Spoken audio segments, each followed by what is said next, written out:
Avada rushed back to the Hufflepuff common room just before curfew, breathless as he told his long-waiting companions that he had gone to speak with Dumbledore about the orphanage where he'd grown up. He returned to the dormitory, chatted in the dark with his roommates for a long time, and only fell silent when the room's intermittent snoring began. He lay awake, sinking into thought. He had been unconscious for a full 4 months and hadn't had the chance to return to Muggle society to see his old friends over the summer. Dumbledore had written to the orphanage for him, imitating his handwriting and tone, and explained his absence by saying he'd been an exchange student abroad. But with the Triwizard tournament coming up, anything about going abroad as a minor would need a guardian's signature, an awkward explanation.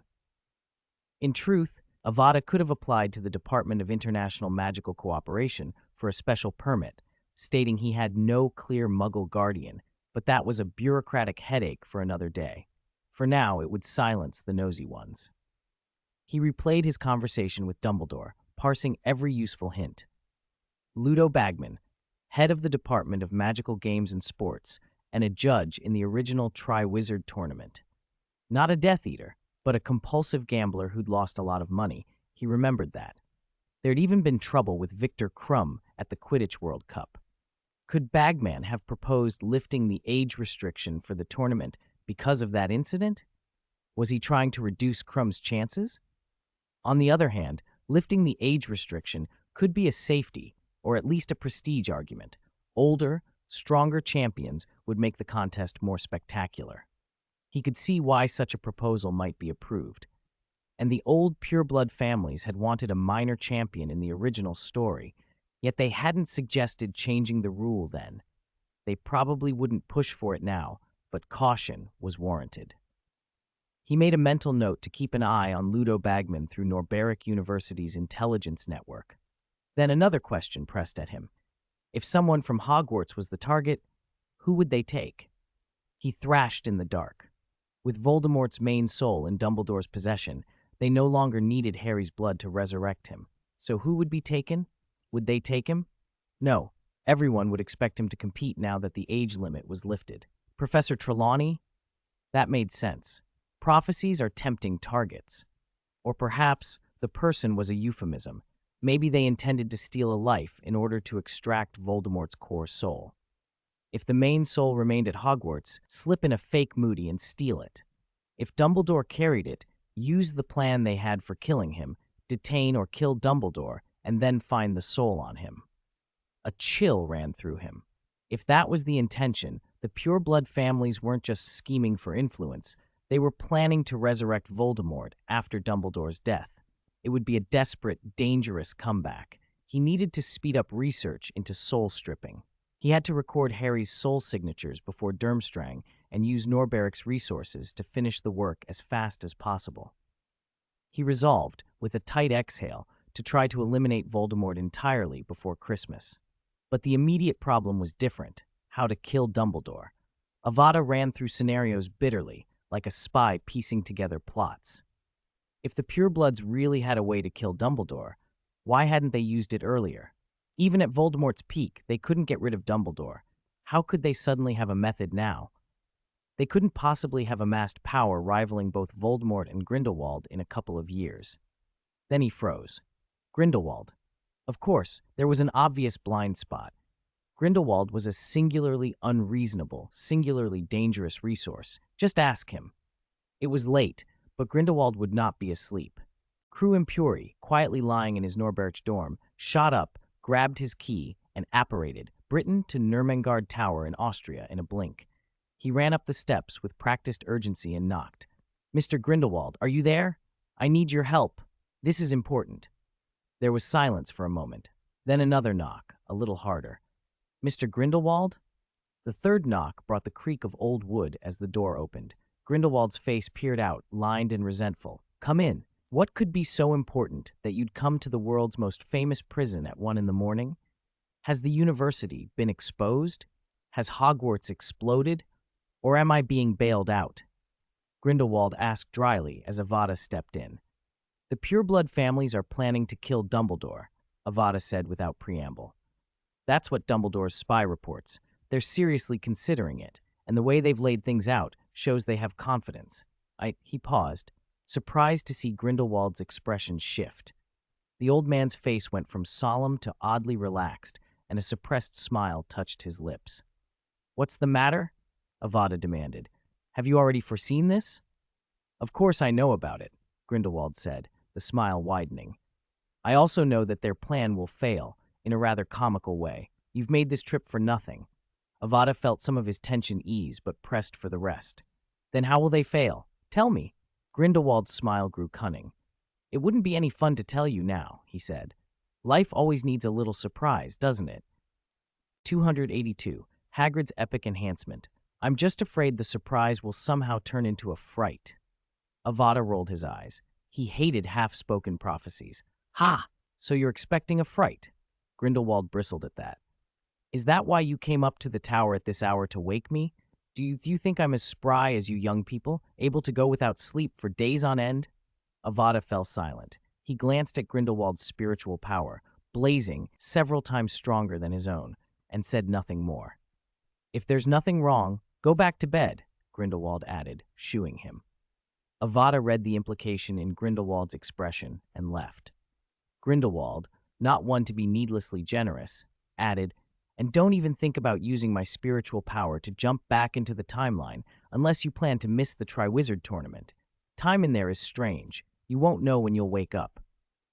So Avada was unceremoniously sent on his way. He opened a wall to a door and returned to his dormitory at Norberich University. The trip had been worth it. Though Grindelwald remained a riddle and wouldn't say everything, he was a reliable prophet, and what he had said soothed Avada's mind.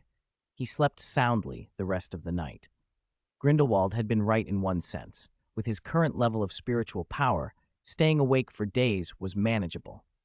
But he was still only 15. A bit more rest never hurt. The next few days were uneventful. Norberich University had no new urgent tasks or research assignments for him. His routine was teaching, answering questions, and occasionally continuing werewolf cure research with Professor Belby. Hogwarts likewise presented no distracting crises.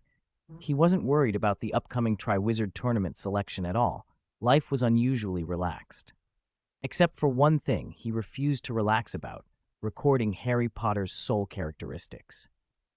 With the trip to Durmstrang looming, and knowing that unless Dumbledore deliberately held back, he doubted Harry could pass such a fiercely selective exam at his current level, let alone Hermione, Avada realized he might lose the chance to study Harry's soul for an entire year, while Barty watched him with obvious interest.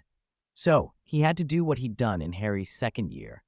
Over the next week, he needed to record Harry's spiritual power profile and soul structure in complete detail. That meant spending almost all his free time in the spatial interlayer, silently hovering near Harry with a notebook and specialized recording devices. Stalker-ish work, but now that he'd improved so much compared to 3 years ago, he handled it professionally. Even with Harry's incredibly complex dual soul system, Avada successfully documented everything before the selection exams began. The trials themselves were brutal and lasted an entire day. Knowledge tests, practical skills, combat. Examiners left nothing to chance. The written paper alone was nightmarish. Even the simplest questions required fifth-year knowledge, and textbook material made up only about 2/3 of the test. The rest was fiendish, off-syllabus stuff. By the time the written exam was halfway over, more than 80% of the students had dropped out. The field of candidates shrank to a few dozen. That was only the start. After the paper, with barely time to recover, they were ushered to a modified Quidditch pitch for a parkour-level cross-country race. After a quick lunch, they were led into the Forbidden Forest, normally off-limits, where Hagrid had released a newly bred sticky worm to chase them. Half a day of fleeing later, the survivors had finally identified the creature's characteristics, summarized their observations, and handed the report to the examiners. Avada had originally suspected these creatures were blast-ended scroots, but when one spat a blast comparable to a thunderous explosion from over 10 meters away, he reconsidered. He'd almost forgotten how much Hagrid's resources had increased since the original timeline. A wand, a trove of basilisk materials that outside scholars could only dream of, an ongoing collaboration with names like Newt and Kettleburn on a basilisk breeding project. Even top students like Avada, usually among the best in the school, were taken off guard. He ended the ordeal dusty and disheveled, but the results were worth it. The next morning, the selection results were posted. Among those chosen as Hogwarts Triwizard Tournament champions were over a dozen 7th years, 9 6th years, and 4 5th years. Avada was one of the 4 5th years. The others included Baron and 2 other top students, one of whom was the Ravenclaw who had beaten Avada to first place in the first-year final exam.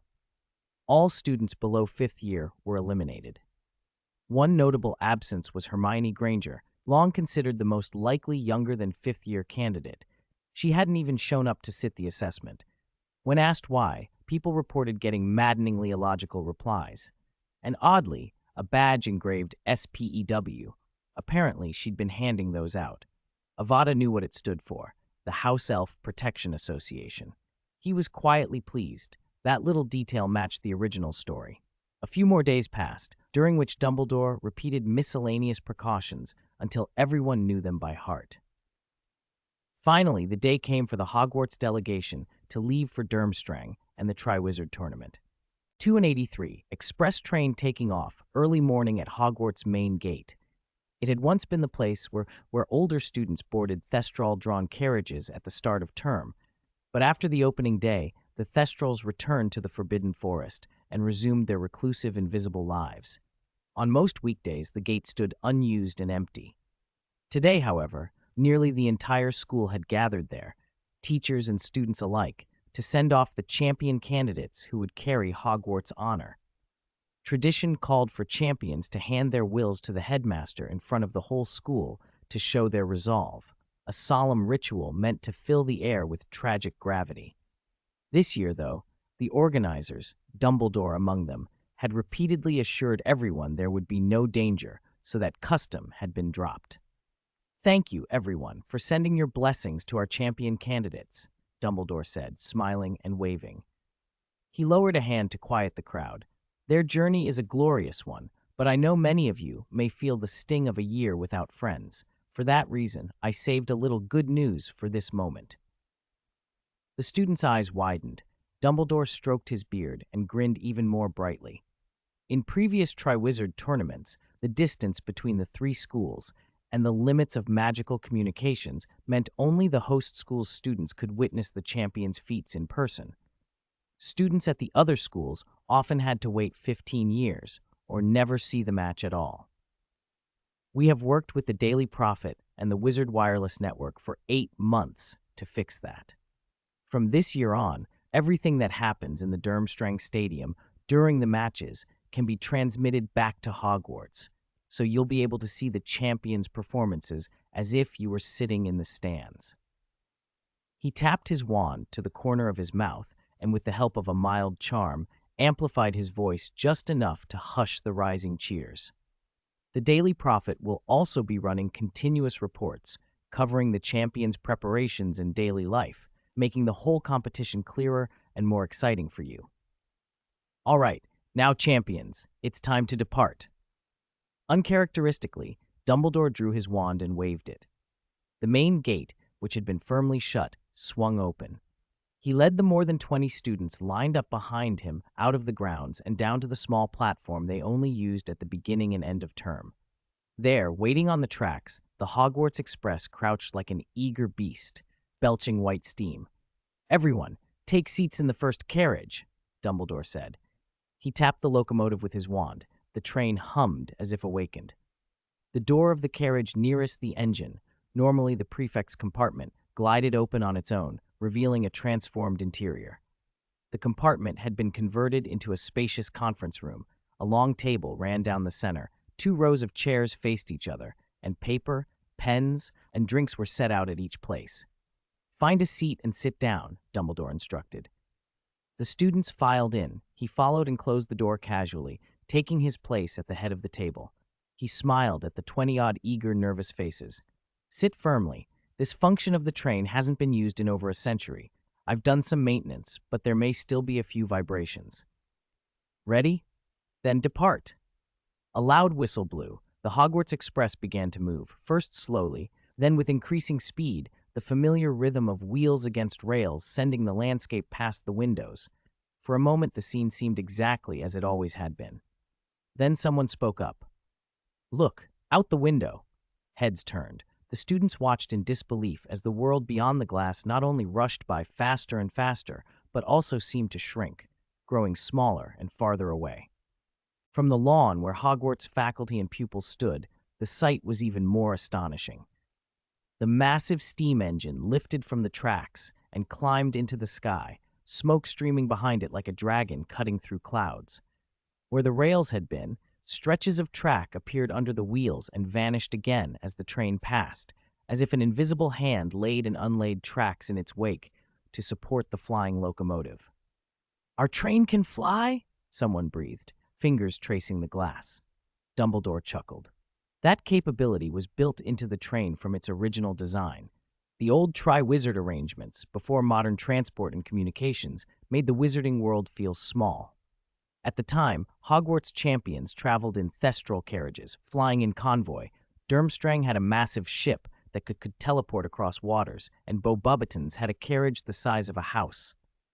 The designer thought Hogwarts needed something equally imposing, so he gave the Express the ability to fly. Unfortunately, that feature went unused until now. He paused, letting the students take it in. Then he set the matter aside with a wave. "That's enough history.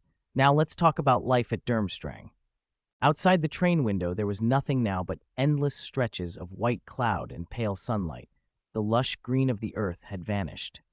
Avada sat by a window, facing a long, polished wooden table with papers and pens laid out neatly, perched on a soft leather chair. It felt oddly extravagant, like being on a private jet with oversized windows, presiding over a meeting with business partners. "First, let's deal with the matter of Durmstrang." Dumbledore occupied the head of the table like a true boss, speaking with unhurried authority. Durmstrang's location is a closely guarded secret. Even their students often don't know where the school is. We only know it lies somewhere in Northern Europe. We don't even know which country. Their operations are highly autonomous, largely outside the Ministry of Magic's oversight. That explains why they teach the dark arts so openly, someone muttered, half annoyed. Dumbledore continued without missing a beat. "Please respect their traditions. Do not probe into or attempt to research their address. They enchant the sky outside the school to show star patterns corresponding to other locations, so don't think astronomy will give you the answers." Avada fell silent. Durmstrang's secrecy was extreme, but not entirely inexplicable. They had made enemies. In recent history, Gellert Grindelwald and many of his followers had almost certainly been products of Durmstrang's education. Their current headmaster, Igor Karkaroff, had an openly reviled Death Eater past. Further back, their founder, Nerida Volchanova, had been a significant dark wizard. Her threefold hypothesis of the soul had been important in the history of soul research, and in those less enlightened times, the methods used in such research had often been troubling. Given all that, it made a certain grim sense that Durmstrang would protect their whereabouts so fiercely. "Also," Dumbledore went on, "Durmstrang will not provide us with accommodation." "So where will we stay?" a student asked. "I have arranged for you to live on the Hogwarts Express for the next half-year," Dumbledore said. "I brought the whole train. Don't worry, the carriages have been specially modified. They're no worse than your dormitories. The kitchen and dining carriages are behind this one. If you're not used to Nordic food, you can always come there and have the familiar tastes of Hogwarts. The remaining carriages are your rooms. You'll be able to find them in a moment." "What about classes, Professor? Will we study with Durmstrang students, or will you teach us?" another student asked. Dumbledore smiled. "I can't teach every class for 5th to 7th years myself. You'll follow Durmstrang's curriculum for 2 semesters. There will be no language barrier. Durmstrang enrolls students from many countries, so instruction is largely in English. As for exams," he added, "the Wizarding Examinations Authority has asked the 3 of us headmasters to design special exam papers based on the course content you cover. These will serve as special OUL and NET examinations, but don't expect me to go easy. The papers still have to be reviewed and approved." We should reach our destination around 7 in the evening. I'll summon you before then. That's all for now. If questions come up once you've settled in, find me. Now go see your new rooms, and don't forget to enjoy the view. Opportunities to see the world from this height don't come often. After the practicalities were covered, Dumbledore set his drink down, chuckled, and waved them away. The students were eager and clustered into lines, saying brief goodbyes before moving toward the carriages behind. The second carriage behind the meeting room was surprisingly spacious. It combined kitchen and dining areas with no dividing wall, so you could see piles of ingredients and 5 house elves bowing politely as students passed. They offered extra helpings, despite the students having just finished breakfast. Beyond that was a long corridor. On one side, the train windows ran uninterrupted, and on the other, a row of more than 20 doors were neatly set into the wall, each with a number carved above it, like a hotel. "Looks like this is where we'll be staying," one student said. "Pick whichever you like." A 7th year idly opened a door. "Anyone superstitious about numbers?" "No, I didn't pick divination," someone else shot back, and laughter spread. Students drifted off to claim rooms. Avada picked a room in the middle and moved in beside Cedric, with Baron next to him. The furnishings were exactly as Dumbledore had promised, spacious, comfortable, and not terribly different from school dormitories. Since there was no house separation, and 4 house colors together would have been garish, the decor was simple: white beds and curtains, pale wooden floors and walls, the sort of understated elegance you'd expect from a good hotel. The view from the windows, high above the clouds, gave the whole place the feel of a luxurious cabin on a private jet. For a moment, Avada felt a little taller in the world, as if his standing had quietly improved. As the light outside the window dimmed, evening settled over the train. The Hogwarts Express had been airborne most of the day, and its pace was, by Avada's estimation, no match for a proper airplane. The journey from Britain to Northern Europe should have taken 3 or 4 hours at most, even by a generous measure, but the Express traded speed for comfort. Avada had dozed off more than once and had already eaten dinner in the restaurant car. Now he sat on the edge of his berth, listening to the steady hum of the train and quietly working through a plan for stripping soul fragments. All students, please pay attention." Dumbledore's voice, deep and seasoned, filled the carriage. His first words were soft, then grew clearer, as if he were standing right beside Avada. "We should arrive at Durmstrang in about 10 minutes. Please tidy your clothes and come to the first carriage to gather. Remember to dress warmly. It's likely colder here than at Hogwarts." Avada straightened. He washed his face, smoothed his robes, and stepped into the corridor. Many students were already moving toward the meeting room. He nodded greetings to a few acquaintances and joined the procession, passing through the restaurant car and into the long meeting compartment. Dumbledore sat at the head of the table, smiling. The students around him wore expressions ranging from excited to anticipatory. "Look outside," Dumbledore said, not lecturing on manners, but simply raising a hand and pointing at the window. Everyone turned. In the black glass, a bright point gleamed, a guiding light far off in the night. "That is Durmstrang's beacon," Dumbledore told them. "We'll steer toward that." Once he confirmed every student was present, Dumbledore waved.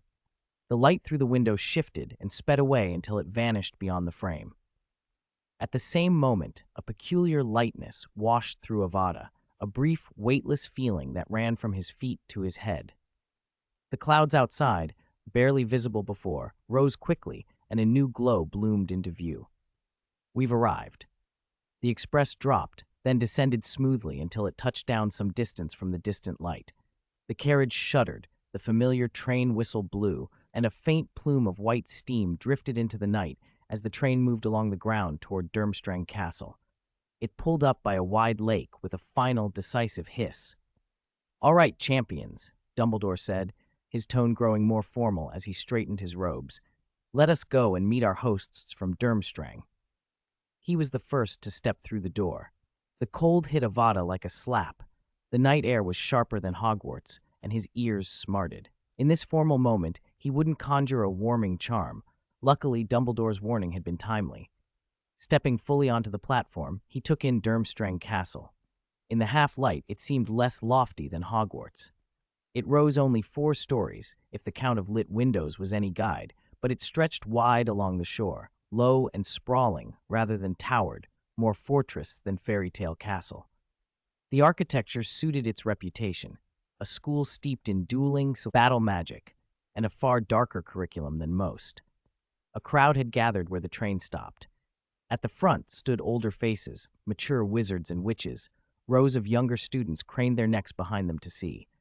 Near the center, Dumbledore was already deep in conversation with a middle-aged man with a goatee who strode forward as soon as he saw him.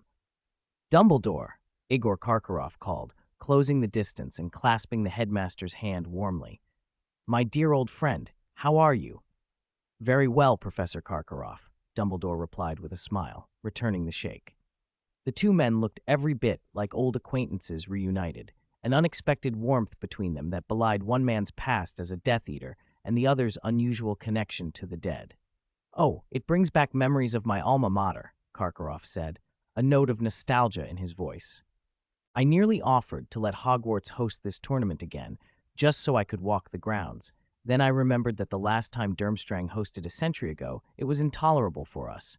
When I heard the competition was being revived, I decided Durmstrang would reclaim what is rightfully ours. This is where I belong." "Quite right," Dumbledore chuckled. "And Beauxbatons, have they arrived?" "About 5 minutes ago," Karkaroff answered. "They've already gone to the Great Hall to warm up. You should come inside too." He gestured toward the castle and then waved the Hogwarts students forward. "Park the express here. It's close and out of the way. You must be staying nearby." "Thank you," Dumbledore said, nodding, and led the way. The Hogwarts students fell into line and followed, filing from the platform into Durmstrang's Great Hall one by one. Durmstrang's main hall was at least as large as Hogwarts, perhaps even a little bigger, but otherwise the resemblance ended. There were no long house tables. Instead, the room was filled with round tables, and a single long table ran along the far wall piled with food. The arrangement reminded Avada of Hufflepuff's tea parties more than a traditional wizarding feast. Around the round tables sat Durmstrang students in red robes and fur cloaks, boys and girls with a variety of hairstyles, not the monk-like warriors Avada had half expected. At a few tables to one side sat about 24 students in neat, pale blue uniforms. When the sound of footsteps reached them, they all turned, giving Avada a good look at their faces. They were mixed genders as well, and a woman who was seated among them made an impression even half-seated. She was taller than many of those standing. When Dumbledore and Karkaroff entered, she rose to greet them, making her height even more striking. "Ladies and gentlemen," Karkaroff said, inclining his head to Dumbledore and the tall woman, Madame Maxime, "please come to the front with me. The other 2 judges will be here shortly."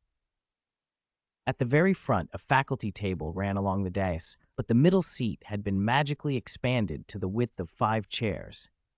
Dumbledore waved at the Hogwarts students, indicating they should pick a table and sit, then walked forward with Karkaroff. The 3 principals took the enlarged central places, with Karkaroff in the middle, Dumbledore to one side, and Madame Maxime to the other. 2 outer seats remained empty, presumably for the remaining judges. Once the students were settled, Durmstrang's professors took their places, and Karkaroff rose again. "Good evening, ladies and gentlemen, and most welcome guests," he said, his voice warm and upbeat. "I am honored to welcome you to Durmstrang. I have no doubt you will find your year here as enjoyable and rewarding as at your own school. Our last 2 judges require a little more time to arrive, so let us begin the feast. The Tri-Wizard Tournament will officially commence after the meal. Please, eat, drink, and prepare yourselves for the exciting events ahead." He sat back down with a smile, and at once the empty plates on every round table filled with food, an astonishing variety, much of it unfamiliar to Avada. Still, small bowls and a few plates remained conspicuously empty, as if waiting for something. "We should go to the long table to get our food," Cedric said with a smile, nodding toward the buffet. Durmstrang's students were already carrying their plates there. It was exactly as he'd said, like the long spread at a Hufflepuff tea. "Indeed," Baron agreed. He had been a regular at those tea gatherings for years. Durmstrang doesn't use houses the way we do, so people don't segregate into groups. It's nice you can greet and chat while you help yourself. Or if they cleared the center tables, they could make a dance floor, Avada said, spreading a bit of sauce on his bread. He took a bite and found the flavor completely new and surprisingly good. Cod roe, he guessed. Cedric tasted and shrugged. Baron tasted and brightened. A local specialty. My father loves it. I'll go grab some dishes. Anyone coming? Me. Avada stood up too. He didn't want to sit through a feast only to find a platter of fermented herring next to him. Better to inspect the offerings in person. As they moved toward the long table, Baron glanced at Avada. Oh, about the tournament. The champions' names go into the goblet of fire, right? What will people put for your name? It's fine, Avada explained as they stepped between the clustered tables. Dumbledore altered the Book of Admittance. Now I can form the magical contract with the goblet using the name Ken. For Karkaroff and others, my proper name might not be wholly unfamiliar, but the book needed to present something concise. The rest of the explanation had been impressed on him earlier. The goblet didn't choose at random. It tethered itself to each school's castle consciousness, and let that consciousness select the champion who best represented it. Influencing a castle consciousness was dangerous and difficult. If done clumsily, it could damage the school's systems. The Book of Admittance linked to that consciousness and recorded names. With Dumbledore's skill, modifying the book to accept a different name was feasible. The manor-minded people who spread alarmist tales had simply exploited ignorance. If castle consciousnesses were as fickle as they claimed, what need would there be for principles?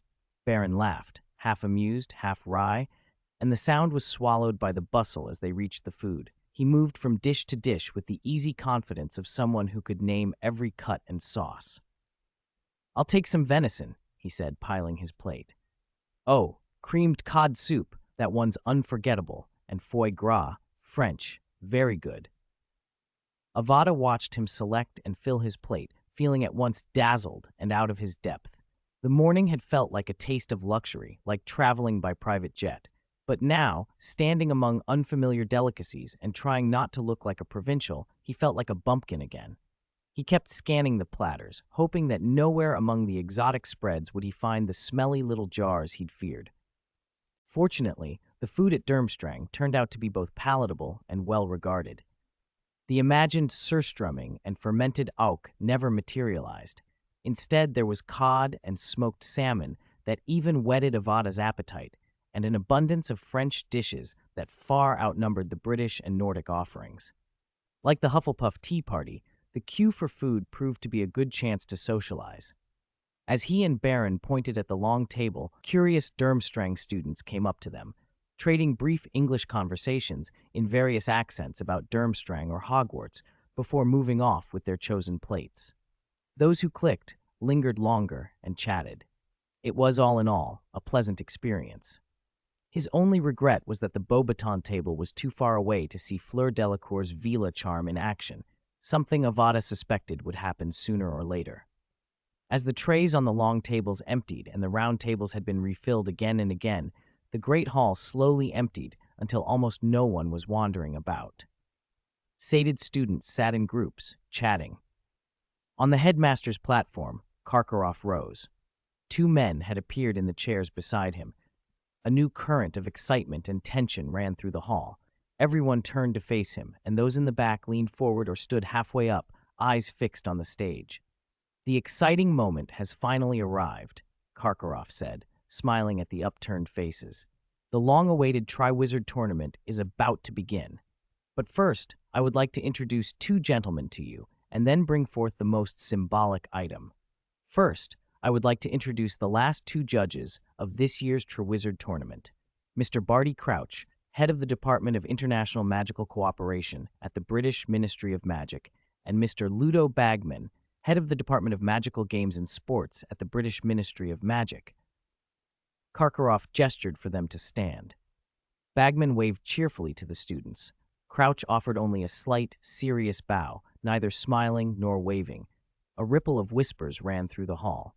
Everyone, Avada included, wondered the same thing. Why were two officials from the British Ministry of Magic serving as judges at a competition hosted by Durmstrang? Avada's unease tightened. Knowing this tournament was part of a conspiracy, he could not afford to dismiss anything unusual. In his memory, neither Bagman nor Barty Crouch belonged to the hardline pure-blood faction. Barty, despite coming from the Crouch family, one of the Sacred 28, had been a committed opponent of the Death Eaters. He had even had his son imprisoned when the boy became a Death Eater, though later the son had been released while under Imperius or the care of a house elf. Now both men sat there looking like themselves, not under any obvious control. Their presence at Durmstrang felt inherently odd. Why were they here, and who benefited from their presence? Did Barty know that his son had escaped? In the original sequence of events, Barty had been compelled to act as if everything was normal while under Imperius. Now, he appeared entirely himself, with no sign of worry or anger. Avada's brow narrowed. The situation seemed more complicated than he'd thought. Karkaroff, as if reading the students' unspoken questions, answered before anyone could voice them. In order to revive this tournament after a hiatus of many years, the British Ministry of Magic has made tremendous efforts. This competition was originally planned to take place at Hogwarts and was later moved to Durmstrang. To thank the British Ministry for their support and for their generosity in ceding the right to host so Durmstrang could restore its reputation, and to give the tournament greater public prominence, we unanimously decided to invite Mr. Ludo Bagman and Mr. Barty Crouch to serve as additional judges. The explanation was plausible. Dumbledore and Madame Maxime, standing beside Karkaroff, nodded their approval. The students applauded the two newly added judges.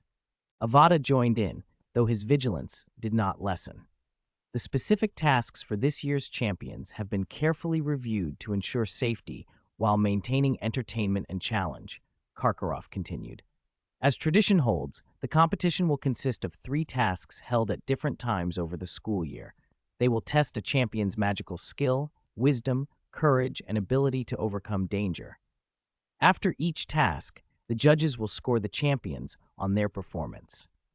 After 3 tasks, the champion with the highest total score will win the Triwizard Cup. The selection of the champions is entrusted to a fair and representative artifact of the tournament. Karkaroff paused, then produced from under the table a box nearly half a person's height.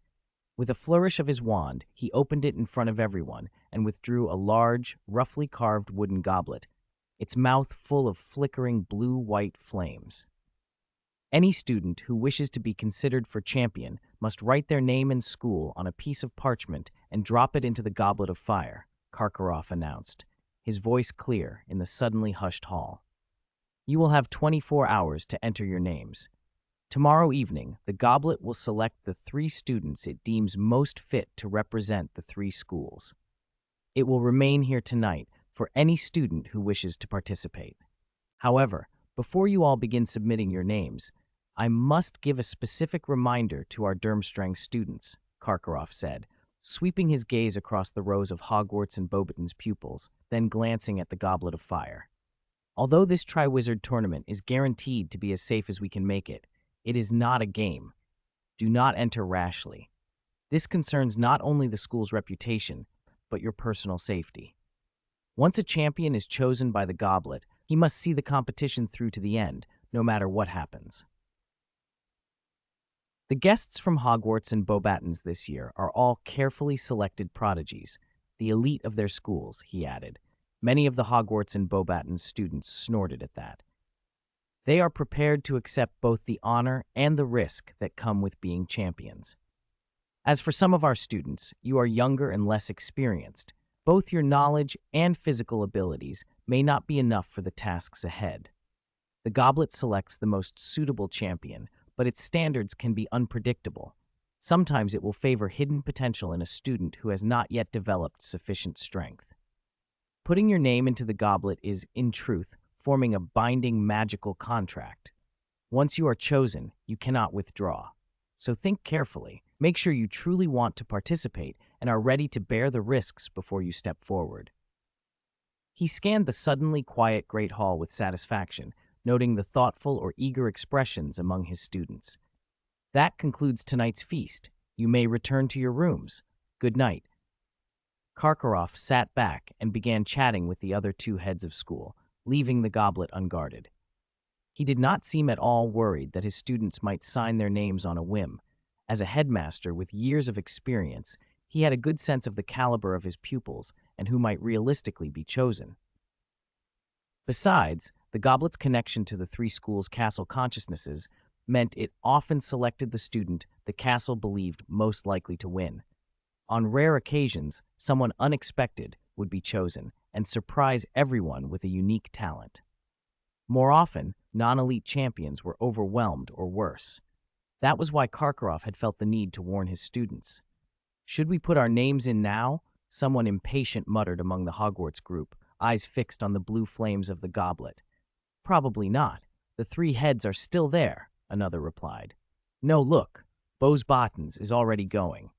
Heads turned toward the Bosbottens table. Dressed in pale blue, those students had risen, bypassed the red-robed Durmstrang pupils in front, and walked straight to the head's table. After a brief word with Madame Maxime and Karkaroff, and receiving their nods, they stepped up and began to line up before the goblet. "Then we're going too." One Hogwarts student stood, and a crowd followed. "Ken?" Cedric and Baron rose as well, then noticed Avada still sitting as if frozen. Cedric prodded his shoulder. "Aren't you coming?" "Coming where?" Avada blinked, like a student caught daydreaming. "To sign up. Put your name and school into the goblet," Baron said, pointing to the advancing Hogwarts line. "What are you doing? Spacing out?" "Nothing. Just a small problem." Avada shook his head, produced a scrap of parchment and a quill with a quick flick of his wand, scrawled Ken, Hogwarts on it, clutched it, and fell in with the others. It made sense he'd been slow. Partly, he'd been discussing complicated matters with Belby at Norberich University, which had taken up a lot of his attention. Partly, he was still analyzing the tournament's players and politics. From his observations so far, Karkaroff had been perfectly composed during his speech, natural, and even when conversing with the other heads, showing no outward signs of tension.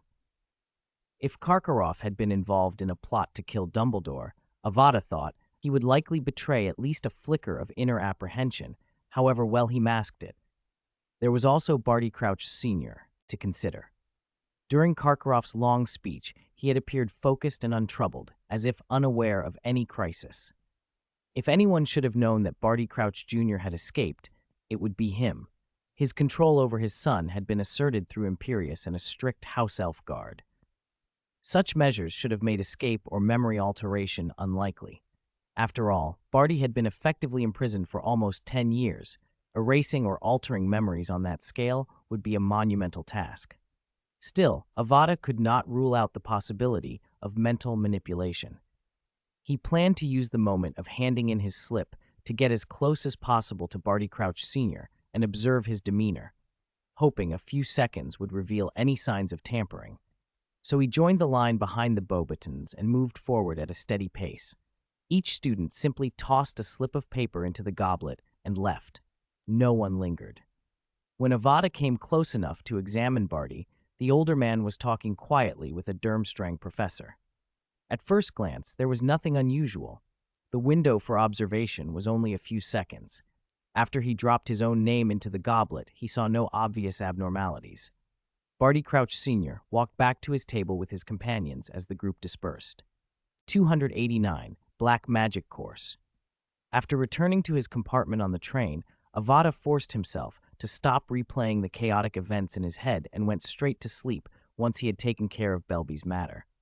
There simply wasn't enough information yet to justify spinning theories by himself. Besides, he didn't plan to tell the others about a conspiracy brewing in the tournament, partly because he worried those with weaker acting skills would reveal themselves and create more complications for Dumbledore's inquiry, and partly because he wasn't convinced the incidents would threaten the student's safety. Grindelwald had assured him the pureblood family's scheme would collapse in a farcical way. If many innocents were hurt or killed, it would no longer be farcical.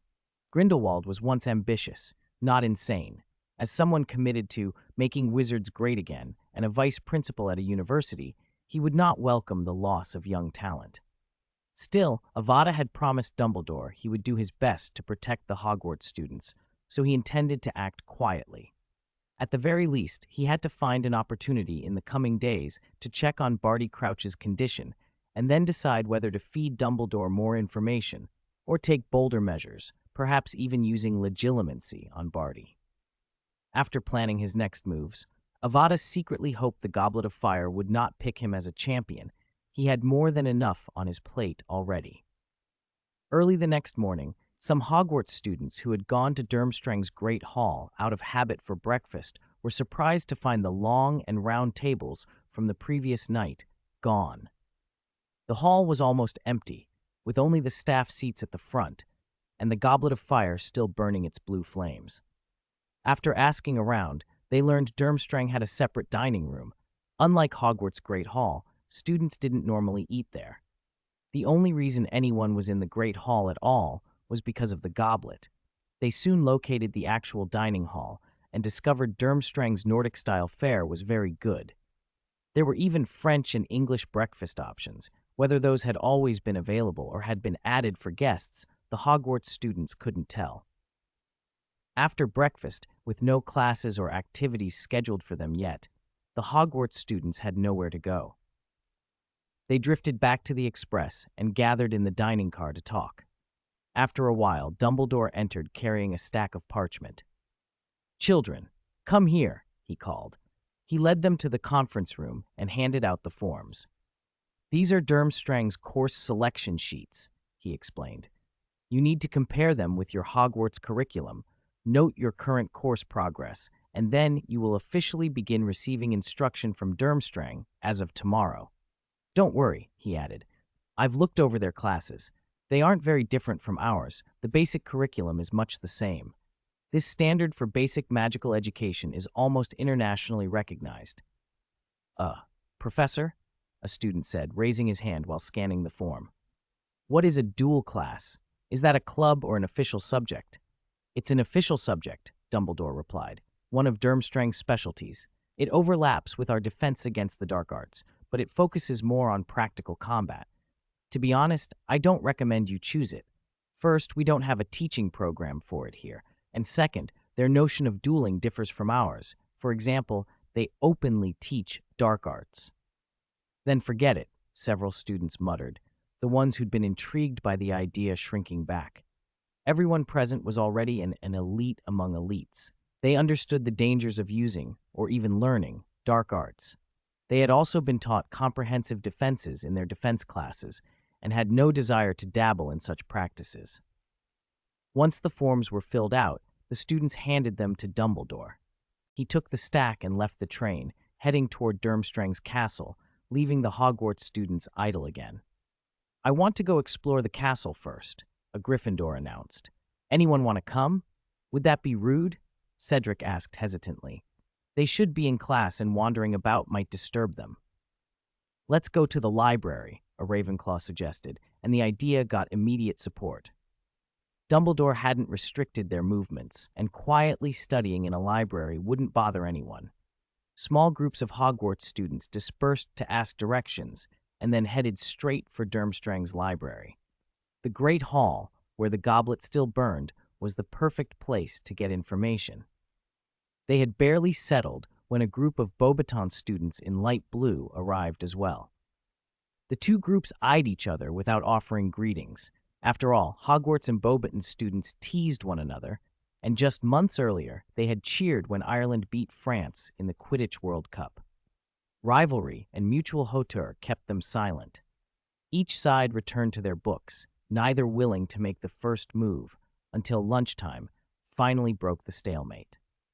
That afternoon, the Durmstrang students wondered why the foreign students, who had seemed so eager for knowledge in the morning, didn't return to the library. At 5 o'clock, the restless Hogwarts students received another summons from Dumbledore. "It's time for another feast," he told them. "After that, we will finally learn the champions' identities." Led by Dumbledore, the Hogwarts students fell into line and filed into the Great Hall alongside the Beauxbatons delegation. The round tables, only used for banquets, had already been reset and were occupied by red-robed Durmstrang students, most of whom paid little attention to the two groups entering. Their faces were all turned toward the same spot. The goblet of fire sat on its table, its blue flames crackling more fiercely than the day before. Every so often they would withdraw and then erupt with a pop, throwing off one or two blue-white sparks that held the gaze of every student in the hall. "Oh, guests from Hogwarts and Beauxbatons have arrived." Karkaroff, seated behind the goblet, rose as the students entered. After inviting Dumbledore and Madame Maxime to sit beside him, he addressed the hall. "I know you are all eager to hear the results, but unfortunately the Goblet of Fire cannot satisfy your curiosity just yet. It will need about half an hour more. To pass the time, then, please enjoy the banquet." Karkaroff clapped, and a lavish spread reappeared on each round table, just as it had the day before. But since everyone knew there had been a feast yesterday and something far more important was at stake, few people paid much attention to the food. The long lines for plates that had formed the previous day had almost disappeared. Avada had no appetite either, though his lack of interest had nothing to do with the food. He watched the 5 judges closely, scanning for the slightest abnormality. This trial would be far more complicated than the tournament itself. Karkaroff struck him as unusually genial, almost friendly, Dumbledore-level affability. In the original telling, Karkaroff had been brusque with everyone except Krum and Dumbledore. Here, he looked genuinely pleased. If he was simply glad his school was hosting the tournament again, that was harmless. If he was pleased because a private plan had gone smoothly so far, Avada narrowed his eyes. If he became a champion, he might get his chance to test that. He chewed and swallowed mechanically, clearing his plate bite by bite until only breadcrumbs remained. He didn't go back for seconds. Like many others, he sat staring at the crumbs. Some passed the time chatting, others had already laid piles of sickles on the table, betting hard on who would be chosen.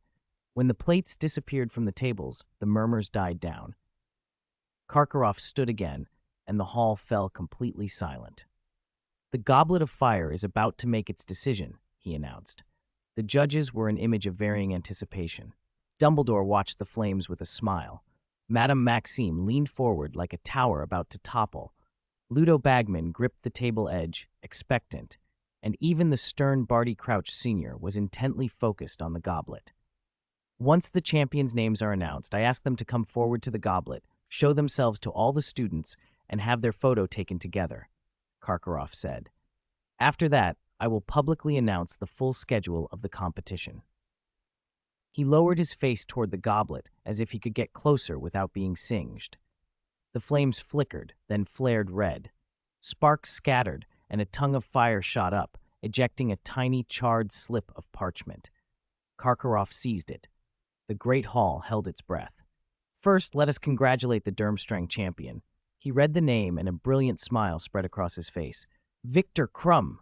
Someone shouted in a foreign language, and the hall exploded with cheers. Krum's reputation as a Quidditch star and a popular figure at Durmstrang drew applause from every school. The burly young man rose, said something to his table, and strode forward to the goblet, embracing Karkaroff on the way. Applause subsided, and attention returned to the flame. It flared again. Another scrap of parchment was shot out, and Karkaroff read it. "The Beauxbaton champion is..." His smile dimmed a little, but he read clearly, "Fleur Delacour." Polite applause and a smattering of louder cheers greeted the silver-haired girl as she stood and walked proudly to the goblet. Madame Maxime stood too, her face alight, only to sit back down when she remembered she couldn't embrace her the way she wanted. Avada tightened his grip on the table. Everything so far was exactly as he'd expected. Now it was Hogwarts' turn. If he hadn't misread that vague prophecy, the next name would be... The flames reddened again and spat. A third slip of parchment appeared. Karkaroff stared at it as if it made no sense. His brow creased. He turned the paper toward Dumbledore. Dumbledore nodded once, and Karkaroff read aloud. "Ken." The single short syllable sat in the echoing hall like a small stone in a vast bowl. Compared to the long, resonant names that had come before, it felt almost swallowed by the silence. The Hogwarts students all turned at once and looked toward the one name that could draw such a stunned reaction. 291, Reporter Bagman, "I knew it would be you." Avada felt several hands slam into his back, nearly knocking the wind out of him, and heard a rising clamor behind him. "Don't just stand there. Get on with it. You're used to this, right? Bring the cup home. Don't put too much pressure on him. Then again, he'll probably win. I'll do my best. I'll do my best. He smiled at his classmates, stood, and walked toward the goblet of fire to polite applause and scattered cheers. What he'd done so publicly had only affected Britain, and even most Britons assumed it had been a lucky assist. Beauxbatons and Durmstrang, far away, barely knew of him. The occasional whisper, "Why doesn't he have a full name?" had long ceased to surprise him. He tried to make his stride look dignified. Under a dozen pairs of eyes, he reached the teacher's table and, as planned, offered a quick, symbolic embrace to his headmaster, Dumbledore. Then he went to the goblet, stood beside the other two champions, and felt two curious stares. Both stared down at him. Victor Krum, the athlete, towered a full head above him. Fleur Delacour, 2 years older and naturally tall, was also a little taller. He rolled his eyes inwardly. With a small mental adjustment, he damped Fleur's Vila glamour, then froze like a statue. The third name had just been spat from the cup when the flames blued again, then slowly sank and dimmed. As the last flicker of blue died, the goblet went out. Good, no surprises, or so he thought. Excellent, this will be a contest like no other, Karkaroff crowed. The 3 champions, one a phenomenal athlete, one with unparalleled talent, and the last, the youngest but with the most fearsome record. Imagine what a clash that will be. And while the champions present us with spectacle, you lot are expected to support them with all your might. By cheering, you will help the tournament, Mr. Bagman. Now, right away. Ludo Bagman sprang up, beaming, and wound his way around the long teacher's table. From beneath his robes, he produced a camera. A brief intro. Because of Durmstrang's secrecy, we've not allowed outside reporters on site, so I'll be your makeshift press, taking pictures, doing interviews, and writing the reports for publication. Come on then, get a bit closer, stand in front of the goblet, that's it. At Bagman's urging, the 3 champions lined up before the darkened cup, the 3 headmasters behind them. Bagman snapped pictures that would, no doubt, grace tomorrow's front pages. Thank you, Mr. Bagman, someone called as he scuttled back to his seat, still chewing the end of his moustache. Karkaroff returned the goblet to its hiding place and drew a scrap of parchment from his robes. Now, the schedule for the Triwizard tournament. He snapped his fingers in a flourish, attempting a wandless projection. A blue light sparked on the parchment, flickered once, then collapsed. Ahem. He cleared his throat, snapped again to no avail, and finally waved more forcibly to cast the projection successfully. Then, with a flourish recovered, he read aloud. The first task will be held on November 24th, to be completed in front of the other students and the judges. He smiled at puzzled faces. It does not state the specifics. That has always been our prerogative. The Triwizard tasks test wisdom, courage, and strength. Facing the unknown is a supreme measure of those qualities, and it keeps the audience excited. Champions may not ask for or accept help from their teachers during tasks. They must rely on themselves. Only after the first task will they be told about the second. Given the demands and duration of the competition, champions will be excused from the first term finals. And after the second task, in keeping with tradition, we shall hold a Christmas ball at which the champions will be expected to lead the dance. The third task will not occur until after the start of the second term, and it will be the most unusual. Karkaroff's smile turned knowingly mysterious. I can only say that the third trial will directly determine the winner. The higher your scores in the first 2 tasks, the greater your advantage in the third. That's all for today. Let us look forward to some splendid performances. Oh, one more thing. He ended the projection and patted his robes. The 3 champions must come to my office at 10 o'clock tomorrow morning to have their wands inspected by the judges. In the afternoon, Mr. Bagman will call you in for short interviews. Be prepared. You may all return. He motioned for the champions to relax and rejoin their tables. Let today end on this wonderful note. Good night, everyone. The judges stood and filed out first. Avada slipped back to his group before the hall dissolved into bustling movement and immediately felt the tension lift from his shoulders. It wasn't until midnight that his feet finally hit the ground. You should have your wand looked at, Mr. Ken. All right, Professor. Avada glanced at his watch, nodded his thanks to the bald, bearded professor, gathered his things, and slipped away. Under the curious eyes of a crowd of Durmstrang students, plus a smattering of fifth years from Hogwarts and Beauxbatons, he hurried toward the headmaster's office on the castle's top floor. Now that the champions had been chosen, the few fifth years who had been candidates drew everyone's attention. Having already been selected, Avada stood out the most. The consequence was that he had been called on to answer nearly half of the professor's questions in class. He hoped it would calm down with time. After a night spent learning the castle's layout, he reached the headmaster's door quickly. Victor Krum stood there already, Ludo Bagman at his side. Fleur Delacour had not yet arrived. Both Krum and Bagman looked a little stiff and kept an awkward distance from one another. Avada remembered then that Krum and Bagman had had a spat at the Quidditch World Cup. "Ah, our second champion is here!" Bagman broke the silence with a broad smile when Avada reached them. The three headmasters and Mr. Crouch are waiting inside. By tradition, we inspect all three champions' wands at once, so we have to wait until the last champion arrives before we open the door. "I understand, Mr. Bagman." Avada nodded, exchanged a brief look with Krum, offered a short greeting, and fell quiet, waiting. After a moment, Bagman tried to ease the tension. "This afternoon I'll be interviewing each of you individually. My office is on the second floor, the western wing, second door from the stair." "Sorry I'm late," said a voice with a telltale French lilt. Fleur Delacour appeared on the stairs and joined them. "Everyone is finally here." Bagman smiled and knocked on the heavy wooden door. "Then we may begin the wand inspections. Professor Karkaroff, if you please." The headmaster's door swung open to a bright, formal room. Unlike the eccentric clutter of Dumbledore's office, Karkaroff's was classically grand. Bookshelves lined the walls, thick rugs padded the floor, a large fireplace dominated one side, and polished instruments lay neatly on the desk. The most striking feature was a large window opposite the door, giving a clear view of Durmstrang's Great Lake and the evergreen lawns beyond, even in November. The other four judges of the Triwizard Tournament were already seated, waiting. Beside them sat a fifth figure, a frail-looking older man in a heavy beast-skin coat. His cheeks were hollow, his features gaunt, but his eyes glittered with an unnerving vivacity. Karkaroff rose and smiled as he addressed the champions. "Wand inspection is an essential part of the Triwizard Tournament," he said. "First, to ensure your wands are in good working order, your most important equipment for the tasks ahead. Second, to guard against cheating, wands can be tampered with in many clever ways.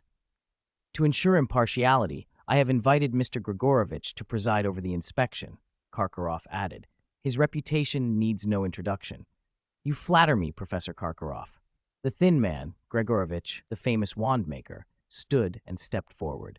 "I will examine your wands now. Please present them to me." He turned to the first champion. "Let us begin with you, Victor Krum."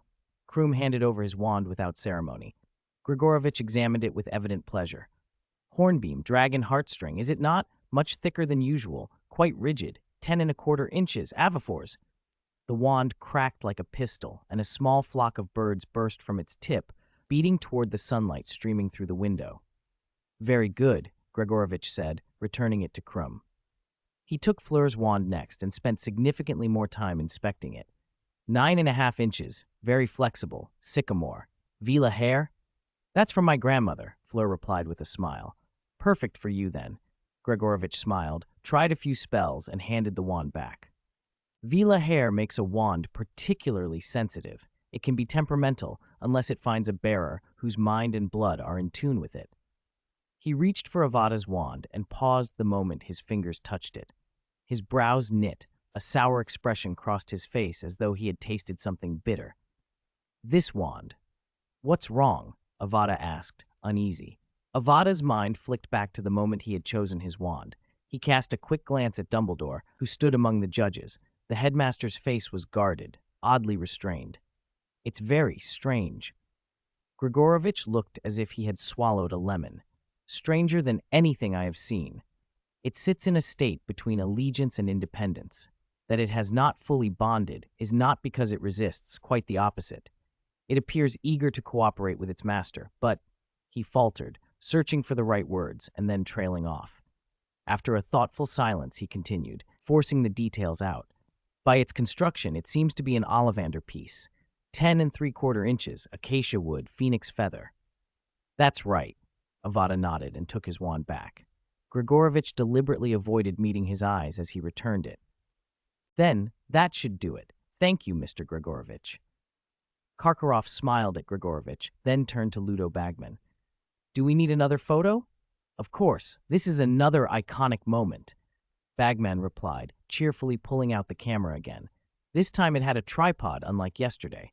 He positioned the three champions, the referees, and Grigorovich, pressed the shutter, then stepped around to stand beside the four referees. After the click, he walked back and peered at the camera's screen with a satisfied grin. All right. He nodded, signaling they could disperse, and addressed the champions. As I said earlier, Miss Delacour wasn't here then. I'll be doing individual interviews this afternoon. Come to my office on the second floor. I'll leave the door open so you'll spot it. How about starting at 3 o'clock? No problem, the three agreed. Then we'll begin with Mr. Crumb. Bagman continued, ignoring Crumb's slightly surprised look. Miss Delacour, please come by around 3:20. Mr. Ken, 3:40. Clear? Good then. Have you all discussed it? Karkaroff asked, checking the time and smiling. Everyone can go to lunch now. There are only a few minutes until classes end. Mr. Bagman, best of luck with your interviews this afternoon. Avada didn't dare linger in Durmstrang's dining hall. As the youngest champion and the only one known publicly by a single name, he drew too much attention. With his current mission, he preferred to avoid other people's stares. He also didn't want to make the house elves uncomfortable by refusing their service, so he chose instead to eat in the Hogwarts Express's restaurant car. Grigorovich's wand assessment would inevitably be passed around by the other champions. A top wandmaker's verdict would raise the level of scrutiny on him. He wasn't surprised by the old wandmaster's opinion. He had long known he wasn't like other wizards. He had a unique wand connection. While many still waited for the wand to choose the wizard, he had been able to choose from Ollivander's stock, and yet the wand in his hand had not fully recognized him. He suspected why. This wand could not tolerate some part of him, which left it half recognized. I've been unfair to this wand, he thought, and took it out. This same wand had been with him through countless storms, stolen Horcruxes, fooled Lord Voldemort, even sealed a diary. He turned it over in his hand.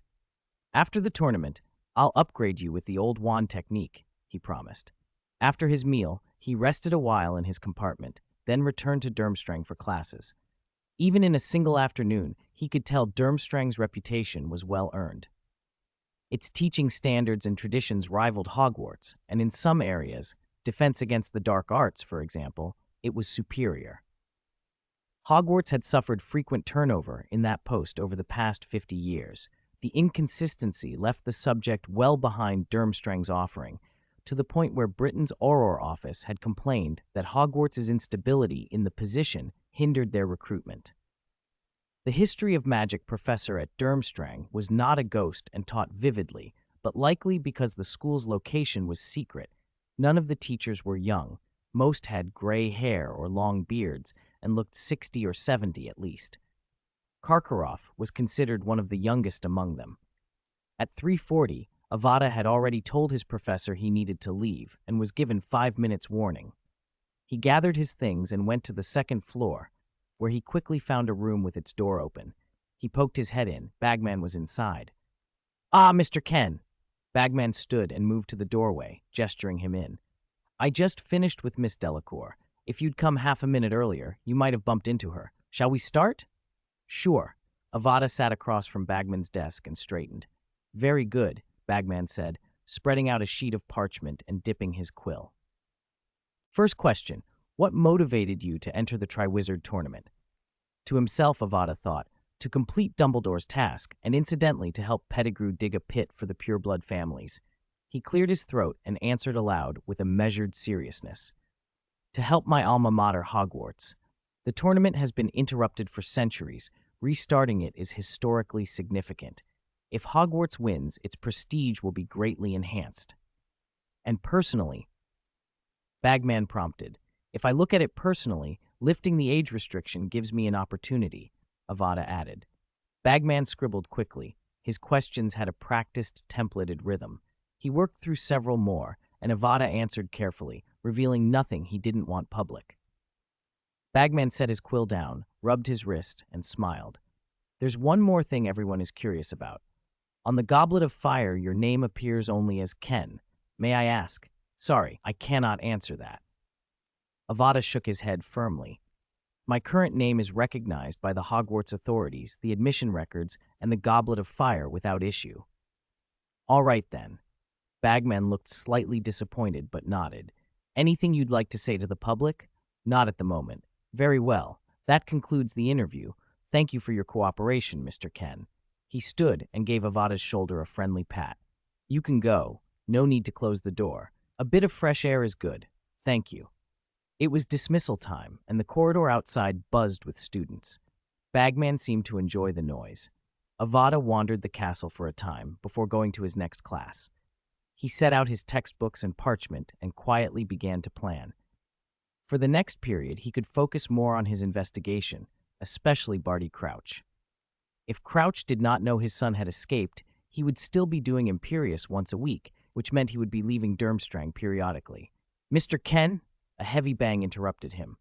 The classroom door was thrown open, and Barty Crouch strode in, wand in hand. Come with me to the headmaster's office immediately. Now. What's wrong? Avada's eyelid twitched.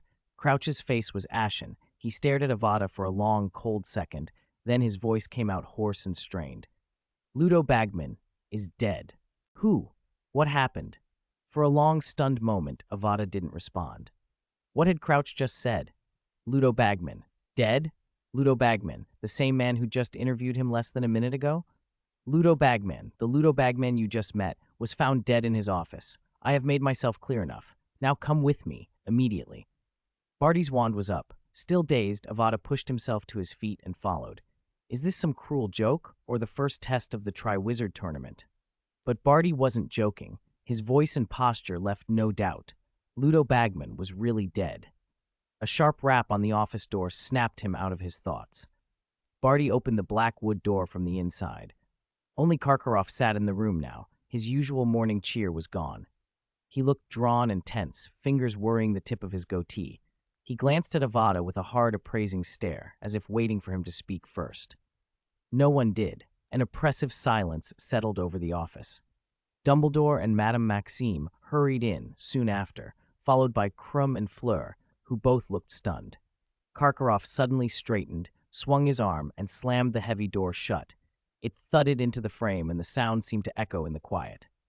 Mr. Ludo Bagman has just been found dead in his office, Karkaroff said flatly. His face was so grim it might have leaked bile. And you three champions, theoretically, were the last people to have seen him. Especially you, Mr. Ken. His death likely occurred less than a minute after your interview ended. He turned that fierce gaze on the three of them. So, do any of you have anything to say? Dumbledore stepped forward, speaking gently to steady the shaken champions, though the tremor in his voice was obvious. The moody disbelief around the room confirmed Avada's worst fear. This was not a tournament challenge. This can't be right, Avada said. He swallowed, forcing his voice steady. We'd just finished the interview. It was nearly class dismissal. There were people in the corridor. Mr. Bagman didn't even close the door. How could he be dead already? How did he die? Who found him? This is not the time for questions, Barty cut in sternly. He looked at Krum and Fleur. And you two? Krum's jaw worked. He sounded uncertain, as if still half expecting some prank. Everything was fine during my interview. I saw Mr. Bagman at 3 o'clock. He asked questions, 10, maybe 15 minutes, and I left. I didn't see anyone else go in. Crouch leaned forward, suddenly all the menace of the head of the Department of Magical Law Enforcement. Krum flinched. I remember you had an argument with Mr. Bagman at the Quidditch World Cup. Krum bristled. I wouldn't kill someone over that. Only a madman would. After my interview, I went to class. My classmates and professor can vouch for me, and the Bowsbutton champion would have seen him after me. Fleur clenched her skirt.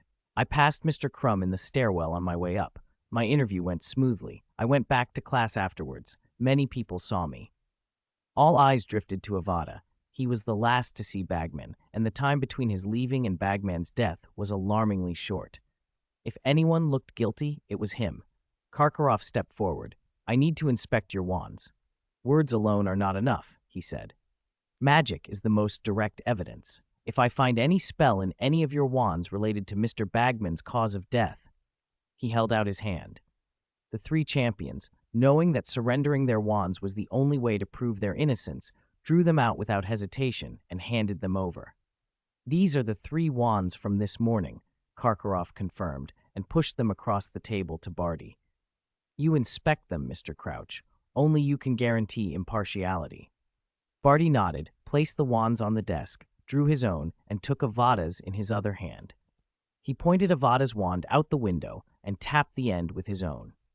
Prior Incantado. A pale blue luminescence traced the tip of the wand, like a ribbon of smoke that resolved into shapes, images of recent spells. Prior Incantado, Barty repeated. The first reveal showed a minor detection charm, probably left from potions class earlier. Then another flicker, an auxiliary charm for a cheering charm, the result, he said aloud, of Avada's earlier lessons. Prior Incantado, Prior Incantado.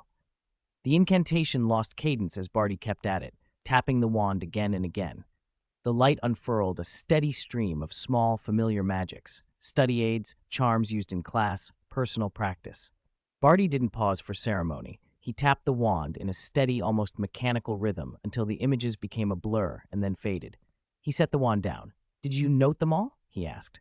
Of course. The heads nodded. While Crouch worked, they had been writing down every charm the Prior Incantado revealed. We will cross-reference these spells with your professors and classmates. Barty's gaze returned to Avada, sharp and unrelenting. And until that is finished, you must remain under surveillance. Before Avada could say anything else, Crouch had already picked up Fleur Delacour's wand, and as before, tapped its tip lightly with his own. Whoosh! Bang! With Barty's Priori Incantatem, a red light shot from the tip of Fleur's wand, striking the wall and throwing off tiny red sparks. Thankfully, he had aimed it at an empty patch of stone. Stupefy, he murmured. Crouch's brow creased. He turned sharply to Fleur. I was in defense against the dark arts earlier, she blurted. There was a student dueling session. The students and the professor present can all confirm it, Fleur added in a rush. Humph. Crouch relaxed a little and gave a non-committal hum. He waved his own wand to raise a shield charm in front of him and continued tapping Fleur's wand. The magic that streamed back up matched Fleur's account. Common student duel spells, shield charms, expelliarmus, nothing like the unforgivable curses. Any offensive spells had been easily blocked by Crouch's shield. After a while, the echoes from Fleur's wand grew faint and indistinct. He put her wand down, picked up Crumb's, and tested it the same way. Crumb had barely cast anything that afternoon. Even the flock of birds effect Gregorovitch had shown earlier only flickered once or twice before petering out. No problem so far, Crouch said at last, but his tone turned grave. He set all 3 wands back on the table and looked up at the 3 visibly anxious champions. I'm afraid I cannot return your wands yet. Priori Incantatem alone is not conclusive evidence. There remain other possibilities. Spells cast in great numbers to dilute the effect, wandless magic, non-magical methods, or that the crime was committed with a different wand. We will need to continue our investigations, including verifying the spell list that appeared in the echo. Only if all checks are passed will your wands be returned. He paused, meeting each of their eyes. In the meantime, you will be kept isolated, separately, to prevent collusion or destruction of evidence. I know suspicion against you is not high, but there are currently no other suspects.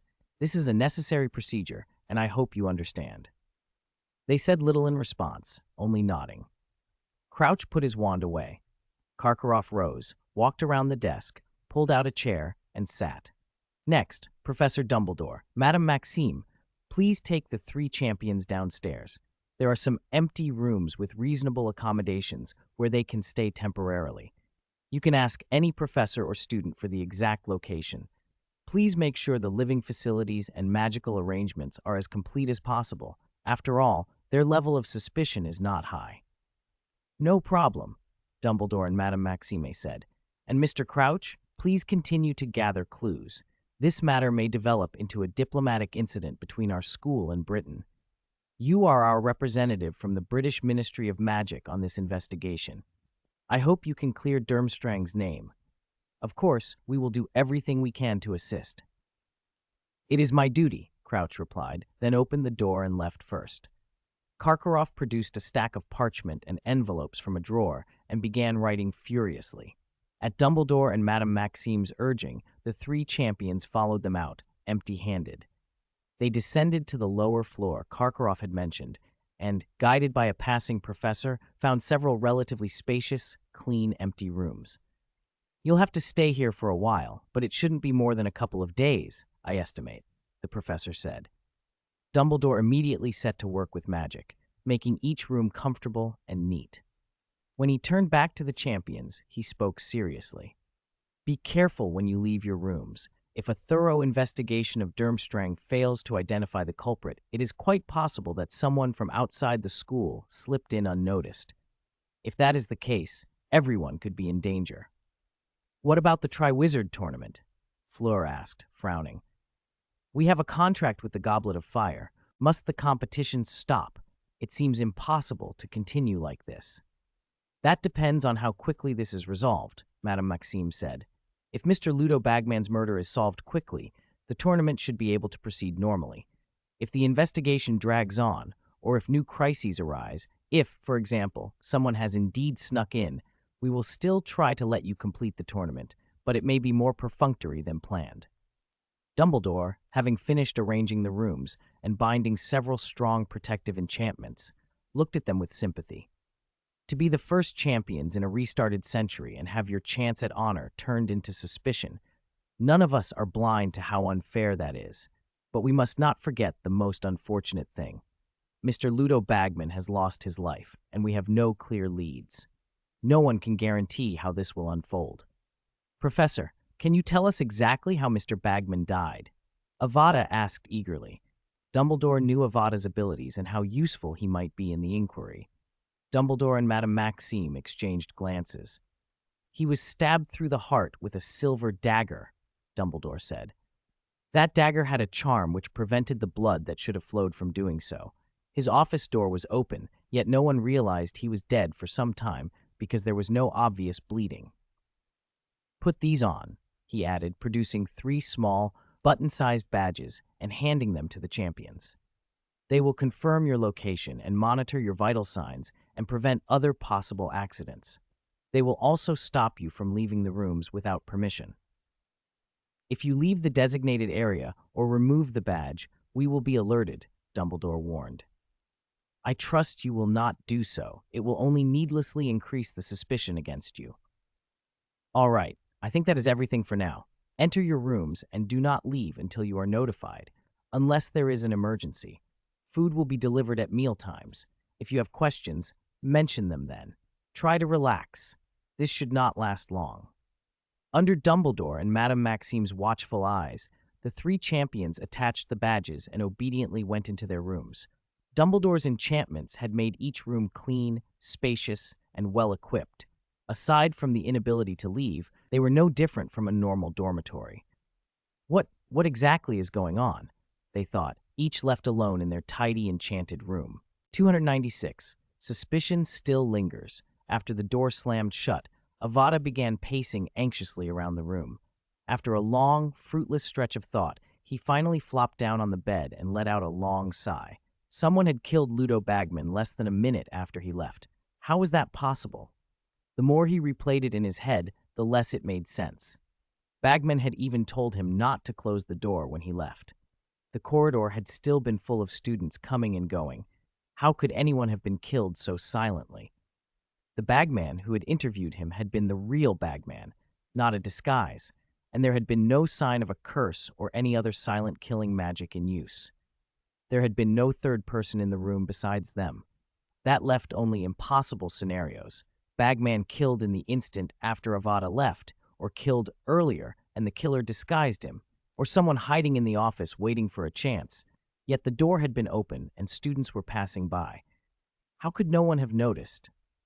And Ludo Bagman wasn't frail. He was a strong, athletic man. Could he have been stabbed to death with a dagger instantly, without a sound of struggle?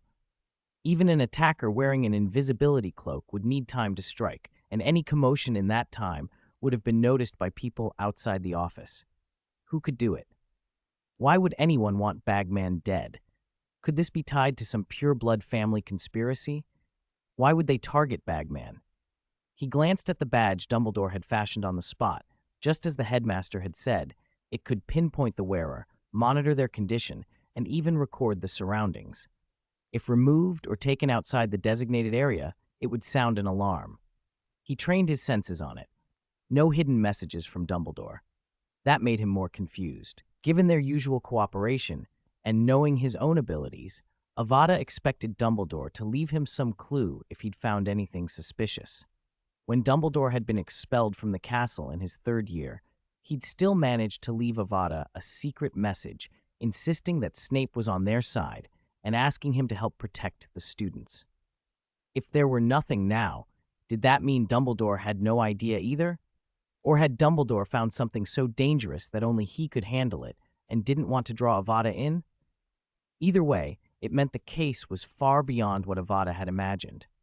Too little information. He could only wait. He took a deep breath and tried to calm his racing thoughts. Normally, he'd go raid kitchens for chocolate or biscuits to steady himself, but this wasn't the time. The room Dumbledore had tidied was stark and spare. No books, nothing to bury himself in, perhaps a sign of the headmaster's own unease. A few hours later, he received a sliver of good news. "You may leave." The door clicked open and startled him. Standing in the corridor were Dumbledore, Madame Maxime, and Barty Crouch Sr. "After a series of checks," Dumbledore said, "your suspicions have been largely ruled out. The casting records match, and there is ample eyewitness evidence of your whereabouts. However, given the circumstances, you will continue to wear the badge for observation after your release, and your wand will remain in our custody for the time being." "We're still suspects?" Avada asked. Soon the three champions appeared in the corridor. Fleur Delacour frowned. "Why? We had no motive to kill Mr. Bagman. You've already confirmed our alibis. What more is there to suspect?"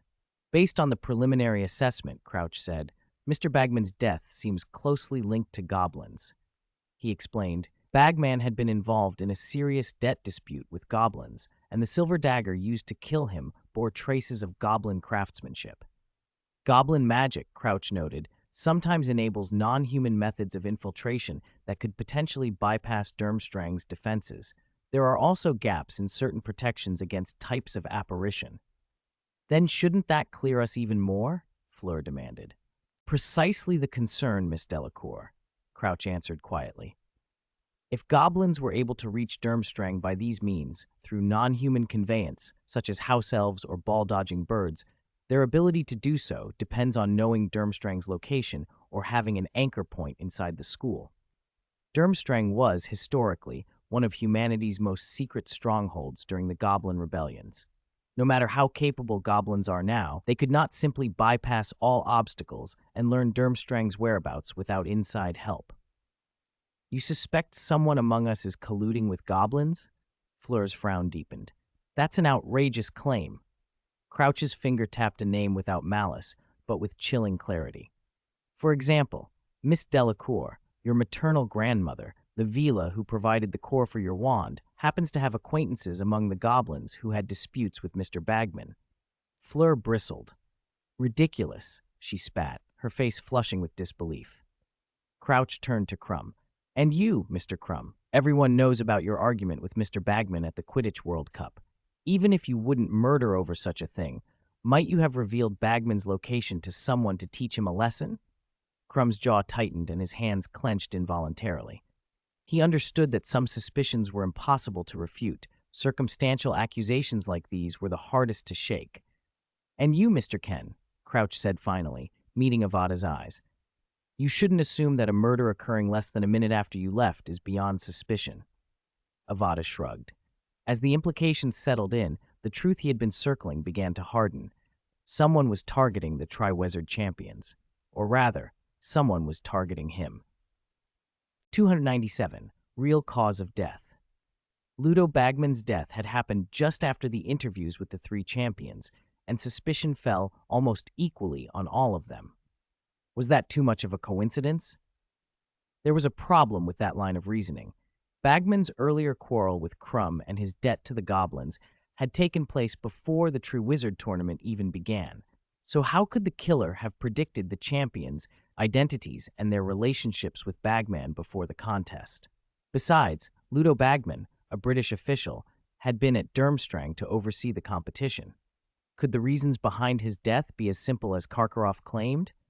Therefore, until we uncover the truth, you will all remain under supervision, Crouch said bluntly. The two heads of school beside him said nothing, seeming to accept his decree. During this period, you will continue to live in these rooms. Classes and daily life may proceed as normal, but none of you are permitted to possess wands.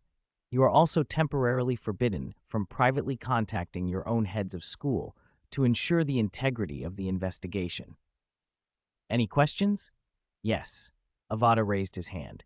If our studies and daily lives are allowed to continue, are we at least permitted to search for evidence that might help us, or to look at the crime scene? That shouldn't be a secret. Many people already witnessed it.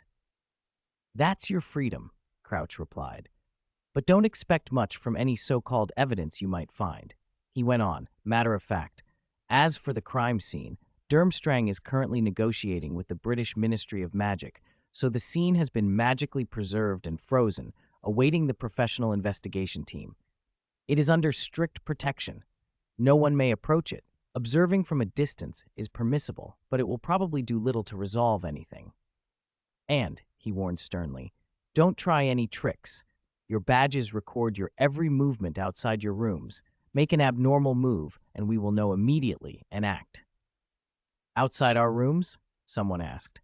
Of course, Dumbledore answered for him. You don't expect surveillance while you sleep or shower, do you? Your rooms themselves are safe, so please behave while you are in them, and do nothing that might harm your chances of being cleared. After speaking, Dumbledore exchanged glances with Crouch and Madame Maxime, then turned and left with them. From start to finish, he didn't even give Avada a meaningful look. In the basement, the three champions who had not yet been cleared were left behind, looking at one another awkwardly. Do you believe what that Briton said? Crumb, who had been silent until then, broke the silence first. The deceased happened to be connected to all three of us, and even the one with the least motive, Ken. Is that your name? Was made to be the last to meet Bagman, which makes him the most suspicious. I think we're being targeted. Anyone can see that, Fleur snapped, tossing her hair. Goblins. What exactly was Bagman's relationship with the goblins? Does anyone here know? Avada and Crumb both shook their heads. I need to find Professor Karkaroff, Crumb said. This isn't private contact. He's in charge of Durmstrang right now. I have to ask him to clarify things. If Bagman was killed by an outsider, then the school may not be safe, especially since we don't have our wands. Then I'll go look at the crime scene, Avada said, nodding. He was just as unsure as the others. Losing his wand wasn't a huge setback for him. He could perform most magic without one. But if Krum was right, other students might be in danger, and that was not something he or Dumbledore would accept. On the second floor of Durmstrang, Bagman's former office had been heavily secured by magic. Though the door stood open, several protective wards, warnings, defenses, even counterattack charms ringed the entrance, and two professors stood guard. When they saw Avada approach, they grew instantly alert, clearly aware of his sensitive status. Just here to look, Avada said, and the professor's vigilance didn't lessen. He had to stop several meters from the first line. From that distance, he couldn't see the interior of the office with the naked eye. As Crouch had said, Bagman's office was perfectly preserved, every object frozen as if time had stopped at the moment the preservation charm had been cast. Bagman's body sat motionless in the chair behind the desk. A silver dagger plunged into his heart. Strangely, not a drop of blood had spilled. He held a quill in one hand, his eyes slightly widened, as if the expression of terror had never fully formed before he permanently lost the ability to show it. Instant death? No resistance at all? No awareness? Avada forced his expression neutral, but was studying every detail. Could this be done with a dagger? He asked. There are indeed magical traces on that dagger, unlike anything a human would make, one of the professors said. It appears to be goblin craftsmanship. The magic seems to cleanse blood. Beyond that, it's an ordinary silver dagger. Look at this. The spiritual power has completely dissipated. It's been too long since death, but wait. Avada's voice changed. The life force has completely dissipated as well. How could the life force be gone? The other professor murmured. Life force, the link between body and spirit, pervades muscles, blood, bone, everywhere. It wanes quickly after death, but it doesn't vanish completely in such a clean way unless subjected to special magic. Both in theory and from Avada's knowledge, only one spell could produce that effect. Chapter 294. The Killing Curse.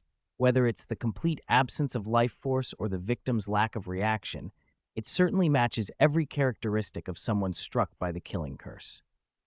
But that makes even less sense, doesn't it? Avada felt he'd stayed too long. He turned and went down the stairs to get out of sight of the two professors, but the more he thought about it, the more uneasy he became. Bagman had been killed shortly after he left, and it had happened after class with many students in the corridor and his office door open. If it had truly been the killing curse, the incantation should have been heard. The killing curse is almost impossible to cast silently.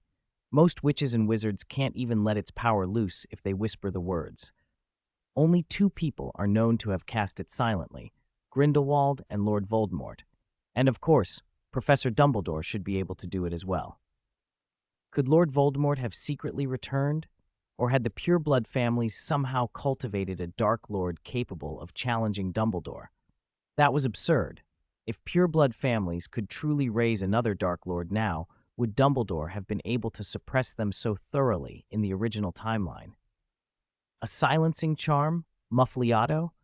Even if someone muffled the sounds so the students in the corridor couldn't hear, Bagman himself should have heard the words before he died. But judging from his expression before he died, he hadn't even had time to react. What had actually happened? Durmstrang's floors had higher ceilings than Hogwarts, and Avada, lost in thought, walked slowly. It took him a long time to reach the first-floor hall.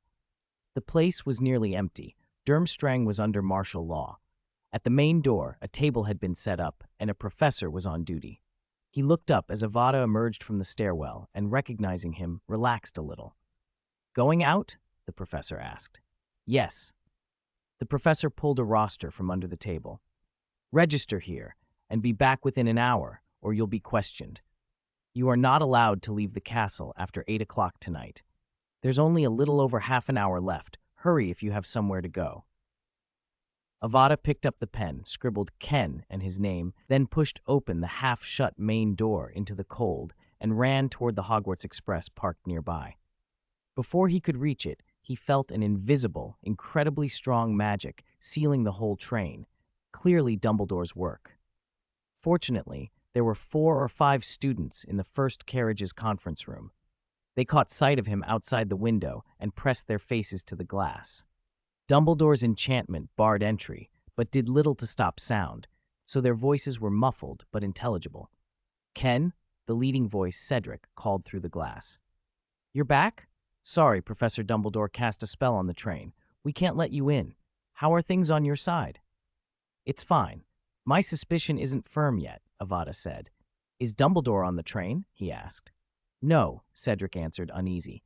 "When news of Mr. Bagman's murder came through, all students were ordered back to their residences. Professor Dumbledore, after arranging things here, left with Karkaroff. Is it true? Mr. Bagman was really murdered? This isn't some Triwizard prank?" "Doesn't look like it," Avada said. "Neither Crouch nor the other heads seemed to be joking, and our 3 wands were confiscated. By the way, where did Dumbledore go?" "He said he was going with Karkaroff to negotiate with the British side," a 7th year added. "If nothing unexpected happens, the British Ministry of Magic should send people over tomorrow or the day after to investigate with Durmstrang. Martial law will probably be lifted tomorrow." "That's good," Avada said out loud, forcing a small easing of his posture, though his tension only tightened inwardly. "By the way, do you know if Ludo Bagman had any disputes with goblins? According to the preliminary investigation, he was likely killed by a goblin.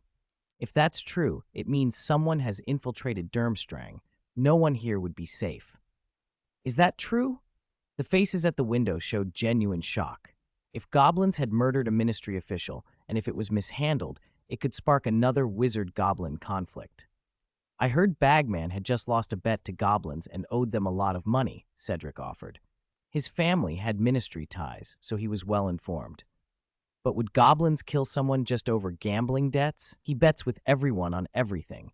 Big events like the Quidditch World Cup, too. Even in the ministry, he has many creditors. Goblins would be among them. That part isn't surprising, but goblins infiltrating Durmstrang and killing him seems unlikely. Avada considered that. Thanks, Cedric. He stroked his chin thoughtfully, chatted with them a little longer, then, before his registered hour was up, said goodbye and walked back toward the castle. Goblin. Heh. From the start, Avada had never believed the absurd claim that Ludo Bagman had been killed by a goblin. Cedric had pointed out the obvious. Goblins wouldn't murder a senior British ministry official over a debt, and the cause of death made the story even less plausible. Bagman had died from a killing curse, almost certainly a silent killing curse. Goblins, powerful though they could be in some ways, did not cast killing curses. A silent, wandless, Avada-like killing curse was beyond anything non-human magical races could plausibly perform. Wands were made for human witches and wizards, attuned to human magical signatures. That was one of the reasons humanity rose above other intelligent magical races. Even if a goblin somehow used a wand, they would be clumsy with it, far less effective than a human with an ill-fitting wand. The law forbidding goblins from owning wands was as much symbolic as practical, but practical limits were still significant. That said, he couldn't dismiss goblin involvement entirely. He'd seen goblins shielding magic before, and many creatures with spatial talents fell under goblin shielding in ways that suggested goblins understood the underlying principles. If goblin spatial magic could be adapted or simulated by other means, it might explain a silent killing done with no one noticing. Avada registered his name at the table by Durmstrang's door and headed for the staircase down to the basement, thinking it through. Let the so-called investigation team that arrived tomorrow say what it would. Any pure-blood family with half a brain wouldn't pass up a chance to get into Durmstrang under that pretense. He also wondered whether this investigation team was a new thing or a pretext that had been used before. A night passed. As Cedric had predicted, the lockdown was lifted the next day and the corridors were full of students again. That meant Avada had twice the attention, not only a Triwizard champion, but also a suspect, a combination that probably had no precedent in tournament history. The only comfort was his Hogwarts companions. None of them truly believed he could have been the murderer. Still, the timing was bizarre. Bagman was dead less than a minute after leaving, and no one had seen or heard anything. Everyone could do little more than express frustration. The friends who could contributed gossip and rumors about Bagman, trying to turn up anything useful. Betting? You mean the betting for the Triwizard tournament? Avada asked Baron in surprise. Baron was one of the better-connected students, his pure-blood ties giving him acquaintances as far away as Durmstrang. How did you find out? I thought Durmstrang was sealed off. This came from Hogwarts, Baron shrugged. Older Slytherins love this sort of thing. Almost as soon as the tasks were announced, betting pools started to appear. Wagers on champions, on the tasks themselves. Once the champions were chosen, bets on the overall winner must have opened immediately. Given Bagman's personality and status, he'd almost certainly be involved. Avada was silent for a moment. Doesn't that seem odd to you? Baron frowned. Durmstrang invited 2 British officials to be judges. In past Triwizard tournaments, the judges have always been just the 3 principals. Even if they wanted to thank the British ministry, it's unusual to change tradition like that. And Bagman? He's notorious for gambling. 2 of the 3 champions had direct or indirect conflicts with him before the tournament started. Someone like him shouldn't be put in a judging position. Even at the Quidditch World Cup, he was kept to commentary to avoid exactly this sort of suspicion. He gave Avada a teasing look. Maybe you should see what you can find out from the betting angle. Avada understood Baron's hint immediately. He'd been useful at stirring up trouble quietly before. Between that and his experience with the Chamber of Secrets crisis, he was cautious about any official investigation team. I'll look into it, he said with a slight smile.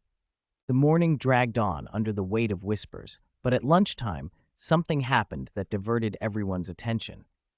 Karkaroff entered the Great Hall and announced that there would be a meeting in the evening to explain the arrangements after the unexpected incident. All students, including guests from Hogwarts and Beauxbatons, were required to attend. 300.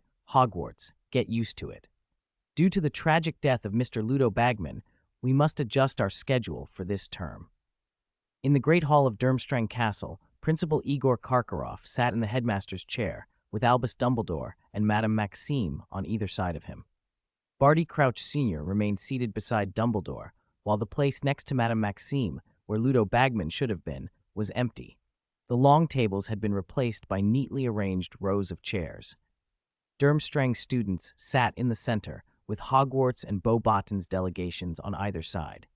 The 3 Triwizard champions, each under a shadow of suspicion, were present as well.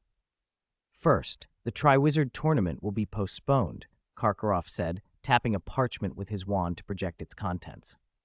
The event originally scheduled for November 24th will be delayed. The exact date will depend on the progress of the investigation. Please be assured that the equipment and supplies are prepared, so there should be no further delay once we set the new date. And I must remind everyone, do not let baseless rumors and ill will fall upon your champions. The Goblet of Fire chose them because of their strength and character, and their daily conduct speaks for itself. The latest evidence suggests they are very unlikely to be connected to this murder.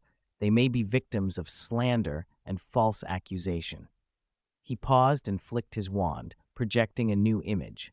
Second, an update on the murder investigation and arrangements for the British investigation team while they are here. Some of you may have noticed tents pitched by the Hogwarts Express. Those belong to the British investigators. They arrived last night and are working with Barty Crouch on Mr. Bagman's murder. They will not interfere with your classes. Their work is confined to the area around the crime scene on the 2nd floor. However, at noon today, these gentlemen brought me, well, sensational news. This is the most important item on the agenda, your personal safety, so listen carefully. Karkaroff raised his voice, and magically amplified sound cut through the murmurs. According to current findings from the investigation team, Mr. Ludo Bagman's death is very likely linked to a goblin. This raises the possibility that Durmstrang Castle, traditionally secure and secret, may have been infiltrated. Silence fell for a heartbeat, then erupted into astonished whispers.